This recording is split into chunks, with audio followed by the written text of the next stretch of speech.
அந்த சமயத்தில் வந்து திமுக வந்து ரொம்ப ஒரு எதையும் கண்டுக்காமல் இருந்தாங்க, ஒரு கேர்லெஸ்ஸாக இருந்தாங்க. விஜய் வந்து திமுக எதிர்ப்பு ஓட்டுகளை பிரிக்கிறார். விஜய்க்கு இருக்கக்கூடிய அட்வான்டேஜ், ஏன்னா அவர் வந்து ஒரு சினிமாக்காரரு, தமிழ்நாட்டில் பொறுத்த வரைக்கும் நம்பர் 1 ஸ்டாரு. இன்னைக்கு திமுக அந்த அளவுக்கு சினிமாவை கட்டுப்படுத்தி வச்சிருக்காங்க. சினிமா துறையில் இருக்கிறவங்க அத்தனை பேருமே ஒரு மனக்குமுறலோட தான் இருக்காங்க. ஏன்னா வாயை திறந்தா அவங்களுக்கு பிரச்சனைகள் வரும். ஏன்னா சினிமா துறை ஒட்டுமொத்தமாக இன்னைக்கு உதயநிதியுடைய கண்ட்ரோல்ல இருக்கு.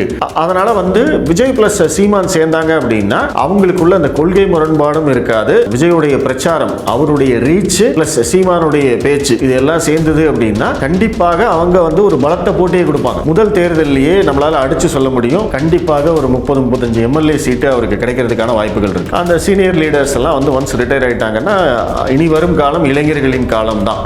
இன் ஃபியூச்சர் வந்து தமிழக தேர்தல் களம் இப்படி இருக்க போகுது. அதனால அவர் தனியா நின்னாலுமே என்ன பர்சன்டேஜ் வாங்கினாலும் அது ஒரு லாபம். விஜயகாந்துக்கு கூட கிடைக்காத வரவேற்பு வந்து விஜய்க்கு கிடைக்கக்கூடிய வாய்ப்புகள் இருக்கு. உங்க வீட்லயும் கண்டிப்பா கேட்பாங்க. ஆனா நம்ம வந்து விஜய்க்கு ஓட்டு போடுவோமா அப்படின்னு கேட்டீங்கன்னா அது வேற. ஒரு மிகப்பெரிய மக்கள் ஆதரவு இருக்கு, அவர் ஆட்சியவே பிடிக்கிறதுக்கு வாய்ப்பு இருக்கு அப்படின்னு ஒரு பிம்ப கட்டமைப்பு பண்ணுவாங்க. நான் வந்து உங்களோட கூட்டணிக்கு வரேன், ஆனா அந்த கூட்டணியில பாஜக இருக்கக்கூடாதுன்னு ஒரு கண்டிஷன் போடுவோம். அப்படி ஒரு சிச்சுவேஷன் வரும்போது அவங்க தாவேகாவை தான் சூஸ் பண்ணுவாங்க. டி தமிழ் நேயர்களுக்கு வணக்கம். இன்னைக்கு நம்மோட இணைஞ்சிருக்க சிறப்பு விருந்தினர் அரசியல் விமர்சகர் ஐடியா மேன் மகாதவன் இன்னைக்கு நம்மோட இணைஞ்சிருக்காரு. அவர்கிட்ட கேட்டு பல விஷயங்கள் தெரிஞ்சுக்க வேண்டியது இருக்கு. வாங்க அவர்கிட்ட கேட்டு தெரிஞ்சுப்போம். சார் வணக்கம். வணக்கம் பிரபாகரன், எப்படி இருக்கீங்க சார்? நல்லா இருக்கேன், நல்லா இருக்கேன். ஓகேங்க சார், ஓகே, சூப்பர். இப்போ அரசியல் அப்படிங்கிறது இப்போ நீங்களும் விட்டு கவனிச்சுட்டு வருவீங்க. இப்போ தாவேக்காவை பார்த்து திமுக பயப்படுறதா ஒரு டாக் ஒன்று போயிட்டு இருக்கு சார். இதை நீங்கள் எப்படி சார் பார்க்குறீங்க? இல்லை, இது ரெண்டு விதமாக பார்க்கலாம். ஒன்று வந்து முதல்ல தாவேக்கா அப்படிங்கிற ஒரு கட்சி உருவாகி விஜய் அரசியலுக்கு வரேன் அப்படின்னு சொல்லி அவர் மாநாடெல்லாம் நடத்தின போது அந்த சமயத்தில் வந்து திமுக வந்து ரொம்ப ஒரு எதையும் கண்டுக்காமல் இருந்தாங்க, ஒரு கேர்லெஸ்ஸாக இருந்தாங்க. ஏன்னா விஜய் வர்றது வந்து திமுகவுக்கு சாதகமாக முடியும் அப்படிங்கிறது தான் ஆரம்ப கட்ட தகவல். ஏன்னா விஜய் வந்து திமுக எதிர்ப்பு ஓட்டுகளை பிரிக்கிறார். இப்போ அந்த திமுக எதிர்ப்பு ஓட்டுகள் இன்றைக்கி யார் யாருக்கு போகும்? இன்றைக்கி அதிமுக பாஜக கூட்டணியில் இருக்குது. ஆல்ரெடி நாம் தமிழர் கட்சி இருக்காங்க. இப்போது இவங்க 2 பேர் மட்டும் எடுத்துகிட்டு இருந்ததை இனி 3ஆவதாக ஒரு நபர் வந்து அவரும் வந்து திமுக வாக்கா வந்து பிரிக்கிறார். எதிர்ப்பு வாக்குகளை வந்து அவர் எடுத்துக்கிறார். ஸோ அப்போ அது யாருக்கு அட்வான்டேஜ்னா திமுகவுக்கு மேஜர் அட்வான்டேஜாக இருக்கும். அவங்க ரொம்ப ஈஸியாக வந்து ஆட்சிக்கு வந்துடுவாங்க. திரும்பவும் திமுக ஆட்சி அமையறதுக்கு தான் அதிக வாய்ப்புகள் இருந்தது. இது வந்து விஜய் கட்சி ஆரம்பித்து மாநாடு நடத்தி கொடி அறிமுகப்படுத்தி இதெல்லாம் நடக்கிற போது இதுதான் நிலைமை. அதனால தான் ஆரம்ப கட்டத்தில் திமுக வந்து விஜயை பற்றி எதுவும் பேசவே இல்லை, அவங்க கண்டுக்கவே இல்லை. ஏன்னா விஜயுடைய வளர்ச்சி திமுகவை ஆட்சிக்கு கொண்டு வரும் அப்படிங்கிறது அவங்களுடைய கணக்காக இருந்தது. ஆனால் அதற்கு பிறகு நடந்த அப்டேட்ஸ் என்னன்னு அப்படின்னு பார்த்தீங்கன்னா விஜய் வந்து யாருடைய ஓட்டுகளை பிரிப்பார் அப்படிங்கிற ஒரு கேள்வி வந்தது. இப்போ அதற்கு வந்து நிறைய செஃபாலஜிஸ்ட்டு, இப்போ இந்த கருத்து கணிப்பு நடத்துகிறவங்க ப்ளஸ் அரசியல் விமர்சகர்கள் இவங்க எல்லாரும் வந்து விஜய் வந்து நாம் தமிழர் கட்சியிலேருந்து வாக்குகள் எடுப்பார், விசிகாலேருந்து வாக்குகள் எடுப்பார், அந்த மாதிரி வந்து திமுகவுடைய எதிர்ப்பு வாக்குகள் வரும் அப்படின்னு எல்லாமே சொல்லிட்டு இருந்த போது இப்போ சமீபத்தில் இப்போ பாண்டே அவர்கள் கூட வந்து ஒரு கருத்து கணிப்பு நடத்தியிருந்தார். கிட்டத்தட்ட அதில் வந்து அவருக்கு விஜய்க்கு வந்து ஒரு 22% ஆதரவு இருக்கிறதா வந்து சொல்லியிருந்தார். நம்ம அது 22 உண்மையா அப்படிங்கிறத பற்றி நம்ம பின்னாடி பேசுவோம். ஆனால் இப்போ விஜய் வந்து யாருடைய வாக்குகள் எடுக்கிறாரு அப்படின்னா திமுகவிலிருந்தும் விஜய் வந்து வாக்குகளை பிரிக்கிறார். முக்கியமாக திமுகவுடைய எஃகு கோட்டையாக இருக்கக்கூடிய சிறுபான்மையினர் வாக்குகள் இருக்கு இல்லையா, கிறிஸ்தவர்கள், இஸ்லாமியர்கள் ப்ளஸ் வந்து சிறுபான்மை சமூகத்தை சேர்ந்த பட்டியலினத்தவர்கள், இவங்களுடைய வாக்குகளை கணிசமான அளவு விஜய் பிரிக்கிறார் அப்படிங்கிறது தான் வந்து லேட்டஸ்ட் அப்டேட். இந்த விஷயம் வந்து திமுகவுக்கு தெரிய வந்ததுக்கு அப்புறமா தான் அவங்க வந்து கொஞ்சம் பதட்டம் அடைகிறாங்க. ஓஹோ, விஜயோடைய வரவு நம்மளுக்கு வந்து பாதகமாக முடியறதுக்கு கூட வாய்ப்பு இருக்குது. ஏன்னா இப்போதைக்கு நிலைமைக்கு இந்த வாக்குகள் பிரிக்கிறாரு, ப்ளஸ் அதிமுகவுடைய வாக்குகள் எடுக்கிறாரு, நாம் தமிழர் கட்சியிலேருந்து வாக்குகள் எடுக்கிறாரு, ஈவன் பாஜகவிலிருந்து கூட வந்து வாக்குகளை பிரிக்கிறார் அப்படின்னு வந்து பாண்டே அவர்கள் சொல்கிறார். ப்ளஸ் எப்பவுமே வந்து புதுசாக ஒருத்தர் கட்சி ஆரம்பித்து வரும்போது கண்டிப்பாக அவங்களுக்கு ஓட்டு போடுறதுக்குன்னு ஒரு 8 to 10% வந்து இருப்பாங்க. ப்ளஸ் அது இல்லாமல் ட்ரெடிஷ்னலான ஓட்டர்ஸ், அதாவது திமுகவுடைய ஒரு பாரம்பரிய வாக்காளர்கள் அப்படின்னு சொல்லுவோம், அதிமுகவுடைய பாரம்பரிய வாக்காளர்கள். இவங்கெல்லாம் பார்த்தீங்கன்னா, சார் நாங்கள் என்ன நடந்தாலும் ரெட்டலைக்கு தான் சார் ஓட்டு போடுவோம், நாங்கள் இன்னும் எம்ஜிஆருக்கு தான் ஓட்டு போடுவோம், நாங்கள் இன்னும் ஜெயலலிதாவுக்கு தான் ஓட்டு போடுவோம் சார், கலைஞர் தான் சார் என் உயிர், அவங்க என்ன பண்ணாலும் யார் நடத்தினாலும் சரி சார், நான் உதயசூரியன் தான் சார் ஓட்டு அப்படின்னு சொல்லக்கூடிய அந்த பாரம்பரிய வாக்காளர்கள் இருக்காங்க இல்லைங்களா, அவங்க கூட இந்த சினிமா கவர்ச்சியில் வந்து விஜய்க்கு ஷிஃப்ட் ஆகிறதுக்கு வாய்ப்பு இருக்குது. ஏன்னா அவங்கெல்லாம் மேக்சிமம் படிப்பறிவு இல்லாதவர்கள். ஸோ அதுதான் வந்து இன்னைக்கு விஜய்க்கு இருக்கக்கூடிய அட்வான்டேஜ். ஏன்னா அவர் வந்து ஒரு சினிமாக்காரரு, தமிழ்நாட்டில் பொறுத்த வரைக்கும் நம்பர் 1 ஸ்டாரு. அவருக்கு வந்து நிறைய இன்னைக்கு இளம் தலைமுறையினர் வந்து அவருக்கு தான் வந்து அதிக ரசிகர்கள் இருக்காங்க. அவங்க வந்து பார்த்திங்கன்னா களத்தில் இறங்கி வேலை செய்கிறதுக்கு தயாராக இருக்காங்க. அவங்க எல்லாருமே ஒரு மனதாக வந்து விஜயுடைய அரசியல் வரவை ஆதரிக்கிறார்கள். ப்ளஸ் வந்து விஜய் தான் அடுத்த சிஎம் அப்படின்னு பரப்புரை செய்கிற அளவுக்கு, பிரச்சாரம் செய்கிற அளவுக்கு அவங்க எல்லாம் தயாராகிட்டு இருக்காங்க. இப்போ அவங்க ஓட்டுக்கள் ப்ளஸ் அவங்களுடைய பிரச்சார பலம், விஜயுடைய மாஸ் ரீச்சு, ப்ளஸ் வந்து இவங்க பிரிக்க போகிற ப்ளஸ் விஜயுடைய அரசியல் என்ட்ரி அப்படிங்கிறது வந்து ஒரு நாளில் முடிவு பண்ணது கிடையாது. அதை வந்து முதல்ல எல்லாருமே புரிஞ்சுக்கணும். விஜய் வந்து பர்ஃபெக்டாக திட்டம் போட்டு வந்திருக்கார். அவரை வந்து அண்டர் எஸ்டிமேட் பண்ணாங்க அப்படின்னா அது வந்து மற்றவங்க அந்த அவர் அண்டர் எஸ்டிமேட் பண்ணுறவங்க அத்தனை பேருமே முட்டாள்கள் அப்படின்னு தான் நான் சொல்லுவேன். ஏன்னா அவருடைய அரசியல் என்ட்ரி அப்படிங்கிறது கிட்டத்தட்ட ஒரு 10 வருஷம் உழைப்பு பின்னாடி இருக்குது. அவர் வந்து ஒவ்வொரு செங்கலாக கட்டி தான் இன்றைக்கி நம்ம முன்னாடி வந்து தெரிகிறார். அதற்கு பின்னாடி ஆழமான அடிப்படை அரசியல் வந்து ஏற்கனவே அவர் பிளான் பண்ணி வச்சுருக்காங்க அப்படிங்கிறத நான் வந்து என்னால் சொல்ல முடியும். ஏன்னா நான் ரொம்ப நாளாக வந்து பார்த்துக்கிட்டு இருக்கேன். அதற்கு நிறைய ஆதாரங்கள் கொடுக்க முடியும். அவருடைய திரைப்படங்கள்லேருந்தே வந்து என்னால் ஆதாரங்கள் கொடுக்க முடியும். ஸோ அது எல்லாமே மிக மிக நுணுக்கமாக கட்டமைக்கப்பட்டது தான் விஜயுடைய அரசியல் என்ட்ரி. ஸோ அந்த ப்ளஸ் அவருடைய ஏற்கனவே அவர் செஞ்சு வச்சிருக்கிற வேலைகள் ப்ளஸ் இப்போ அவருக்கு கிடைக்கக்கூடிய மீடியா கவரேஜ். ஏன்னா இன்றைக்கி வந்து அண்ணாமலை, நாம் தமிழர் கட்சி, திமுக, அதிமுக இவங்க எல்லாரையும் விடவும் விஜய்க்கு இன்றைக்கி வந்து மீடியா அதிகமாக கவரேஜ் கொடுக்குது அப்படிங்கிறதையும் நம்ம மறந்துடக்கூடாது. விஜய் வந்து இன்றைக்கி ஒரு நிகழ்ச்சியில் கலந்துக்கிறாரு அப்படின்னா அன்றைக்கி காலையில் 7 மணிலேருந்து இரவு வரைக்கும் விஜய் தான் நம்ம பார்க்குறோம். அவர் வீட்டிலேருந்து கிளம்புற வரைக்கும், அவர் வீட்டிலேருந்து கிளம்பி அந்த மண்டபத்துக்கு போகிற வரைக்கும், இல்லை பொதுக்கூட்டத்துக்கு போகிற வரைக்கும் லைவ் போடுறாங்க. இதெல்லாம் யாருக்கு நடக்குது? இப்போது பாஜகவில் ஒரு நிகழ்ச்சி நடக்குது அப்படின்னா மேடையில் வந்து தலைவர்கள் வந்ததுலேருந்து தான் லைவு. அதுக்கு முன்னாடி வந்து அவங்க எங்கே போகிறாங்க என்ன பண்ணுறாங்கன்னு யாரும் பார்க்க மாட்டாங்க. அது வந்து திமுகவுக்கே அப்படி தான், ஸ்டாலினுக்கும் அப்படி தான், உதயநிதிக்கும் அப்படி தான், அதிமுகவுக்கு அப்படி தான், நாம் தமிழர் கட்சிக்கும் அப்படி தான். ஆனால் இன்றைக்கி விஜய்க்கு என்ன நடந்துக்கிட்டு இருக்கு?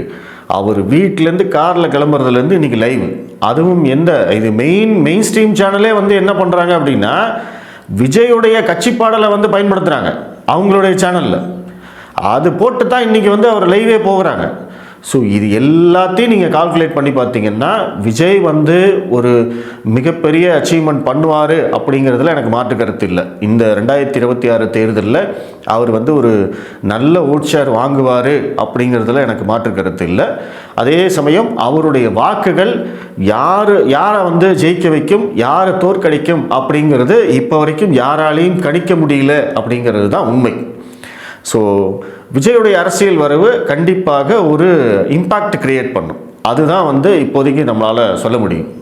அதே மாதிரி சார், திமுகவையும் தாண்டி பாஜகவோட ஓட்டு, குறிப்பாக சொல்லப்போனால் அண்ணாமலை ஆதரவாளர்கள் எல்லாமே வந்து பெரும்பாலும் அடுத்து விஜயை நோக்கி போகிறதா ஒரு டாக் ஒன்று போயிட்டுருக்கு சார்.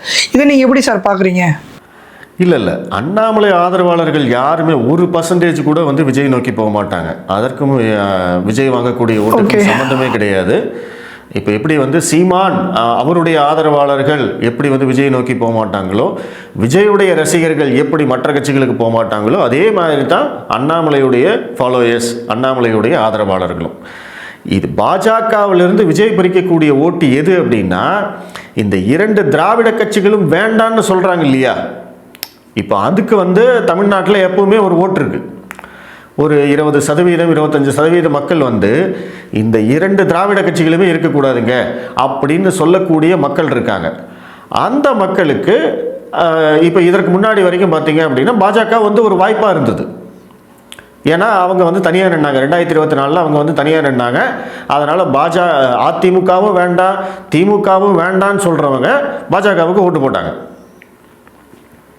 அதில் வந்து அண்ணாமலைக்காக போடுறவங்க இருப்பாங்க, மோடிக்காக போடுறவங்க இருப்பாங்க, இவங்க வேண்டான்னு சொல்லி போடுறவங்க இருப்பாங்க. அதெல்லாம் ஓகே.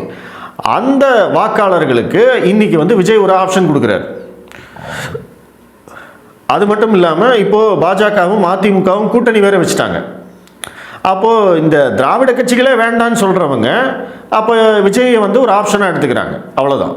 ஸோ அந்த ஒரு குறிப்பிட்ட சதவீதம் மட்டும்தான் வந்து விஜய்க்கு போகுதே தவிர பாஜக ஆதரவாளர்கள் ஒன்ஸ் பாஜகவை புரிந்து கொண்டு, மோடியை புரிந்து கொண்டு, இந்துத்துவ சித்தாந்தத்தை புரிந்து கொண்டு, இந்து என்றால் என்ன அப்படிங்கிறத புரிஞ்சுக்கிட்டு, ப்ளஸ் இங்கே அண்ணாமலையுடைய அரசியலை புரிஞ்சுக்கிட்டு, இங்கே திராவிடத்துடைய அரசியலை புரிஞ்சுக்கிட்டு பாஜகவில் உள்ளே வந்தவங்க எந்த காரணத்தை கொண்டும் பாஜகவை விட்டு வெளியில் போக மாட்டாங்க. அதை என்னால் 100% உறுதியாக சொல்ல முடியும். அதனால் பாஜக ஓட்டெல்லாம் வந்து விஜயால் ஒன்றுமே பண்ண முடியாது. இது வந்து ரொம்ப சின்ன பார்ட். இவங்களுக்கு பொறுத்த வரைக்கும் என்னென்னா, இந்த திராவிட கட்சிகள் வேண்டான்னு சொல்லக்கூடியவங்க ப்ளஸ் விஜயுடைய ஒரு மாஸ் ரீச், நான் சொன்ன மாதிரி அவர் ஒரு கதாநாயகனாக சினிமாவிலேருந்து வராரு.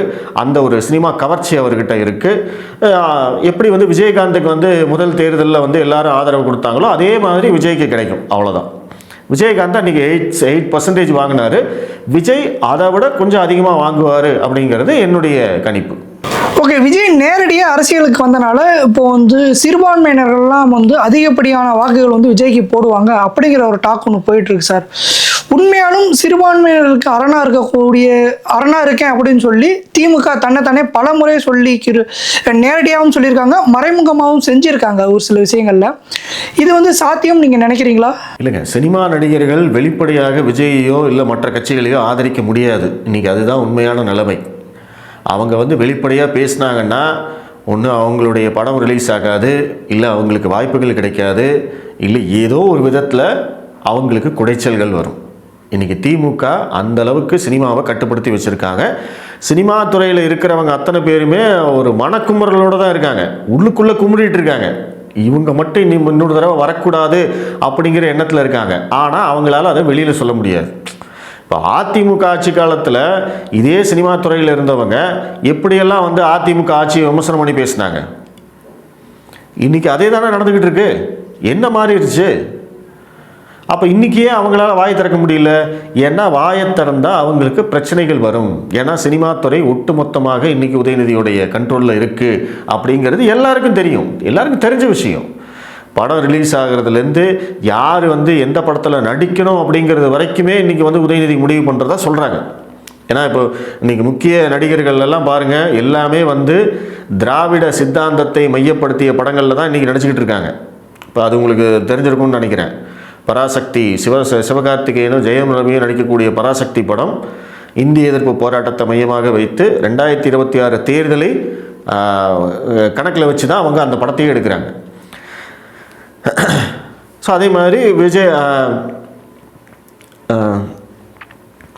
அதே மாதிரி உதயநிதியோடைய சொந்தக்காரர் அந்த ஆகாஷ் பாஸ்கரன் இவங்கெல்லாமும் வந்து பார்த்திங்கன்னா எடுக்கக்கூடிய படங்களும் வந்து இந்த திராவிட சித்தாந்தத்துக்கு நெருக்கமான படங்கள் அல்லது அவங்களுக்கு பயனளிக்கக்கூடிய படங்கள். பொருளாதார ரீதியாக பிஸ்னஸ் ரீதியாக உதயநிதி ஃபேமிலிக்கு, ரெட்ஜைன் மூவிஸ்க்கு, இல்லை வந்து இந்த டான் பிக்சர்ஸ் இதுக்கு வந்து பயனளிக்கக்கூடிய படங்களில் தான் வந்து இந்த ஹீரோக்கள் எல்லாருமே நடிக்கிறாங்க. மற்றபடி வந்து வெளியில் இருக்கக்கூடிய தயாரிப்பாளர்களோ மற்ற டைரக்டர்களோ அதெல்லாம் வந்து இன்றைக்கி மேட்ரே கிடையாது. இவங்க என்ன சொல்கிறாங்களோ அதுதான் நடக்குது. அதனால் வெளிப்படையாக விஜயை ஆதரிக்க மாட்டாங்களே தவிர அரசியல் அந்த தேர்தல் நேரத்தில் வந்து விஜய்க்கான ஆதரவுகள் கிடைக்கிறதுக்கான வாய்ப்புகள் இருக்குது. கண்டிப்பாக வந்து இந்த ஆட்சி வரக்கூடாது அப்படிங்கிறதுல வந்து சினிமா துறையினர் உறுதியாக இருக்காங்க அப்படிங்கிறத என்னால் உறுதியாக சொல்ல முடியும், 100% உறுதியாக சொல்ல முடியும். ஏன்னா இன்னொரு தடவை இவங்கக்கிட்ட வந்து இந்த சினிமா துறையை கொடுக்கக்கூடாது அப்படிங்கிறதுல உறுதியாக இருக்காங்க. அதனால் திமுகவை யார் வீழ்த்த முடியும் அப்படின்னு தேர்தல் நேரத்தில் நம்மளுக்கு தெரியும்.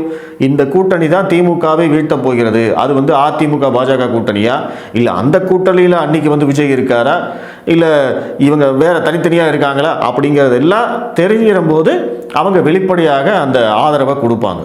ஸோ இப்போதைக்கு பொறுத்த வரைக்கும் திமுகவுக்கு எதிராக அவங்க பேசுகிறதுக்கு வாய்ப்பே இல்லை. அதே மாதிரி தாவேகா தலைவர் விஜய் அவர்கள் வந்து அதிமுக கூடவோ உள்ள நாம் தமிழர் கட்சி கூடவோ கூட்டணி வைக்கிறதுக்கான வாய்ப்புகள் எது இருக்கா சார்? இருக்கு, வாய்ப்புகள் இருக்கு. ஏன்னா விஜய்க்கு வந்து இன்னைக்கு 3 ஆப்ஷன்கள் இருக்கு. ஒன்று வந்து அவர் தனித்து போட்டியிடுவது. இப்போ அப்படி தனித்து போட்டியிட்டார் அப்படின்னா தமிழகத்தில் வந்து 5 முனை போட்டி நடக்கும். ஒரு பக்கம் திமுக, இன்னொரு பக்கம் அதிமுக பாஜக, இன்னொரு பக்கம் வந்து நாம் தமிழர் கட்சி, இன்னொரு பக்கம் தாவேகா. அதாவது 4 முனை போட்டி. தப்பாக சொல்லிட்டேன், சாரி. 4 முனை போட்டி தேர்தலாக சந்திப்பாங்க. அப்படி இல்லை, 2வது ஆப்ஷன் என்ன அப்படின்னா அவர் வந்து அதிமுக கூட்டணிக்கு போகிறது. அவர் இன்னைக்கு வந்து அதிமுகவும் பாஜகவும் கூட்டணி அமைச்சிருக்காங்க. அவர்கள் இருவருமே வந்து விஜயை அதிமுக கூட்டணிக்குள் கொண்டு வர வேண்டும் அப்படிங்கிற முயற்சிகள் தொடர்ச்சியாக நடந்துக்கிட்டே இருக்கு. அதற்கு ஒரே காரணம் வந்து மீண்டும் திமுக ஆட்சி வந்துடக்கூடாது அப்படிங்கிறதுக்காகத்தான். இப்போ எப்படி வந்து 2011 அதிமுகவும் தேமுதிகவும் கூட்டணி வைத்தது, ஜெயலலிதா அவர்களும் விஜயகாந்த் அவர்களும் கூட்டணி வைத்தார்களோ அந்த ஃபார்முலாவை எப்படியாவது அப்ளை பண்ணணும். அப்படி அப்ளை பண்ணாங்க அப்படின்னா திமுகவை வந்து டெசிமேட் பண்ணிடலாம், திமுகவை வந்து எதிர்க்கட்சியாக கூட வரவிடாமல் தடுத்து விடலாம் அப்படிங்கிறது தான் இன்னைக்கு அதிமுக ப்ளஸ் பாஜக இருவருடைய எண்ணம். அவங்க 2 பேருமே விஜயுடைய கூட்டணி நமக்கு கொண்டு வரணும் அப்படிங்கிறதுக்காக முயற்சியில் இருக்காங்க. பட் அது அவர் வருவாரா வரமாட்டாரா அப்படிங்கிறது எல்லாமே ஆஃப்டர் டிசம்பர் ஜனவரியில் தான் நம்மளுக்கு தெரியும். ஒருவேளை இந்த அதிமுக கூட்டணிக்கு நான் போக மாட்டேன் அப்படின்னு அவர் முடிவு பண்ணிட்டாரு அப்படின்னா அவருக்கு இருக்கக்கூடிய 3வது ஆப்ஷன் வந்து நாம் தமிழர் கட்சியோட கூட்டணி வைக்கிறது. சீமான் ப்ளஸ் விஜய் இவர்கள் இருவரும் சேர்ந்தாங்க அப்படின்னா அது வந்து ஒரு நேச்சுரல் அலையன்ஸாகவே மாறிடும், ஒரு இயற்கையான கூட்டணி. ஏன்னா இன்னைக்கு பொறுத்த வரைக்கும் சீமான் வந்து ஒரு மூத்தவர் அப்படின்னாலுமே வந்து ஒரு இளம் அரசியல்வாதி தான். அவர் தான் வந்து இன்னைக்கு இளம் தலைமுறையினரை வந்து ஈர்க்கக்கூடிய ஒரு பேச்சாளர் அப்படின்னும் சொல்லலாம்.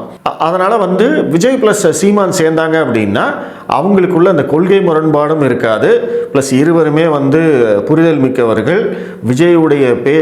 விஜயுடைய பிரச்சாரம், அவருடைய ரீச்சு ப்ளஸ் சீமானுடைய பேச்சு இது எல்லாம் சேர்ந்தது அப்படின்னா கண்டிப்பாக அவங்க வந்து ஒரு பலத்த போட்டியை கொடுப்பாங்க. அப்போ வந்து பார்த்தீங்கன்னா 2026 தேர்தல் மும்முனை போட்டியாக மாறிடும். ஒரு பக்கம் திமுக கூட்டணி ப்ளஸ் இன்னொரு பக்கம் அதிமுக கூட்டணி, இன்னொரு பக்கம் தாவேகா கூட்டணி. அப்போ அந்த மும்முனை போட்டியாக மாறும்போது ஒரு கடுமையான போட்டியை கொடுக்கக்கூடிய அளவுக்கு வந்து விஜயால் வந்து பர்ஃபார்மன்ஸ் பண்ண முடியும். பட் அவங்க ஆட்சியை பிடிப்பாங்களா அப்படிங்கிறதெல்லாம் நம்மளுக்கு தெரியாது. இப்போ விஜய்க்கு இருக்கக்கூடியது இந்த 3 ஆப்ஷன் தான். இதில் வந்து அவர் என்ன செய்ய போகிறாரு அப்படிங்கிறது தான் நம்ம பொறுத்திருந்து பார்க்கணும். இல்லை எதை செஞ்சால் அவருக்கு பிரகாசமான வாழ்க்கை இருக்குது, அரசியல் வாழ்க்கை இருக்குது நம்ம எடுத்துக்கலாம். இல்லை அவர் தான் டிசைட் பண்ணணும். இப்போ எந்த ஆப்ஷனுக்கு போனாலுமே அவருக்கு வந்து எதிர்காலம் அப்படிங்கிறது இருக்கத்தான் செய்யுது. நம்ம அதை வந்து இல்லை அவர் தனிச்சு நின்று 10% தான் வாங்குறாரு அதனால் இனிமே வந்து அவரால் ஒன்றும் பண்ண முடியாது அப்படின்லாம் சொல்ல முடியாது. ஏன்னா ஆஃப்டர் 2026க்கு அப்புறம் பார்த்தீங்க அப்படின்னா அந்த சீனியர் லீடர்ஸ் எல்லாம் வந்து ஒன்ஸ் ரிட்டையர் ஆகிட்டாங்கன்னா இனி வரும் காலம் இளைஞர்களின் காலம் தான். அதுதான் வந்து அதுக்கு தான் வந்து உதயநிதி வந்திருக்காரு, அதுக்கு தான் அண்ணாமலை வந்திருக்காரு, அன்புமணி அங்கே ரெடி ஆகிட்டு இருக்காரு, ப்ளஸ் விஜய் இங்கே வர்றதும் அதுக்காகத்தான், சீமான் இங்கே களத்தில் நிற்கிறதும் அதுக்காகத்தான். ஸோ இதுதான் வந்து இன் ஃபியூச்சர் வந்து தமிழக தேர்தல் களம் இப்படி இருக்க போகுது. அதனால் அவர் தனியாக நின்னாலுமே என்ன பர்சன்டேஜ் வாங்கினாலும் அது அவருக்கு லாபம். ஏன்னா அவர் 0லேருந்து ஸ்டார்ட் பண்ணுறாரு. 10 வாங்கினாலும் சரி, 12 வாங்கினாலும் சரி, இல்லை 8 வாங்கினாலும் சரி, எது வாங்கினாலும் அவருக்கு லாபம் தான். அதனால் அது வந்து அவருக்கு நஷ்டம் கிடையாது. அதுக்கு அடுத்தது தான் வந்து அவர் லாபமா நஷ்டமா அப்படிங்கிறத பார்க்க முடியும். 2வது ஆப்ஷன் அவர் அதிமுக பாஜக கூட்டணிக்கு போனார் அப்படின்னா முதல் தேர்தலையே நம்மளால் அடித்து சொல்ல முடியும், கண்டிப்பாக ஒரு 30-35 எம்எல்ஏ சீட்டு அவருக்கு கிடைக்கிறதுக்கான வாய்ப்புகள் இருக்குது. விஜயகாந்துக்கு கூட கிடைக்காத ஒரு வரவேற்பு வந்து விஜய்க்கு கிடைக்கக்கூடிய வாய்ப்புகள் இருக்குது. அதுவும் அவருக்கு ப்ளஸ் தான். ப்ளஸ் நாம் தமிழர் கட்சியோட கூட்டணி போனாலுமே அவருக்கு வந்து அதுவும் வந்து ஒரு ப்ளஸ் பாயிண்ட் தான். அவங்க 2 பேரும் சேர்ந்துட்டாங்க அப்படின்னா அது வந்து ஒரு மிகப்பெரிய அலையை உருவாக்குறதுக்கான வாய்ப்புகள் இருக்குது. ஏன்னா அவங்க 2 பேர் மேலேயும் எந்த விதமான ஊழல் குற்றச்சாட்டும் கிடையாது. இந்த தமிழ் தேசியம் திராவிடம் 2 கொள்கைகளையும் அவங்க கையில் வச்சுருப்பாங்க. தமிழர்கள் ப்ளஸ் சிறுபான்மையினர்கள் பட்டியலினத்தவர்கள் எல்லாருடைய வாக்குகளும் அவங்களுக்கு கிடைக்கிறதுக்கான வாய்ப்புகள் இருக்குது. ஸோ அதுவும் வந்து ஒரு வகையில் அட்வான்டேஜ் தான்.